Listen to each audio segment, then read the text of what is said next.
হযরত আয়েশা রাদিয়াল্লাহু তাআলা থেকে বর্ণিত, তিনি বলেন, আল্লাহর হাবিব মুহাম্মদ রাসূলুল্লাহ সাল্লাল্লাহু আলাইহি ওয়াসাল্লাম নামাজ আরম্ভ করে এই দোয়া পাঠ করতেন, সুবহানাকা আল্লাহুম্মা ওয়া বিহামদিকা ওয়া তাবারাকা ইসমুকা ওয়া তাআলা জাদ্দুকা ওয়া লা ইলাহা গায়রুক।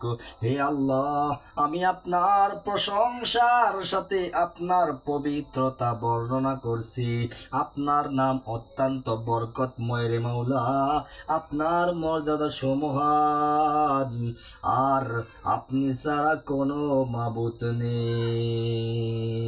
আল্লাহর পয়গম্বর মুহাম্মদ সাল্লাল্লাহু আলাইহি ওয়াসাল্লাম নামাজ শুরু করার সাথে এই দোয়াটা পাঠ করতেন।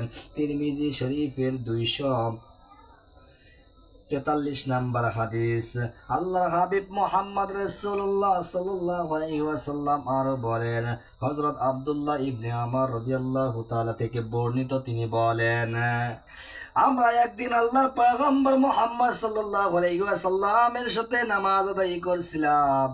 হঠাৎ আমাদের মধ্যে হতে এক ব্যক্তি উপরোক্ত বাক্যগুলো পাঠ করলো।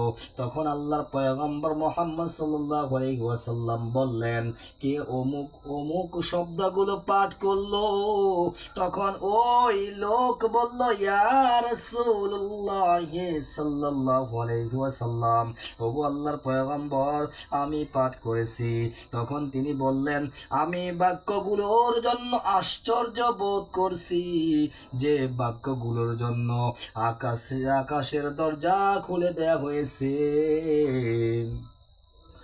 হযরত ইবনে ওমর রাদিয়াল্লাহু তাআলা থেকে বর্ণিত, তিনি বলেন, আল্লাহর পয়গম্বর মুহাম্মদ সাল্লাল্লাহু আলাইহি ওয়াসাল্লাম থেকে কথা শোনার পর আমি আর কখনো এই বাক্যগুলো ছাড়িনি।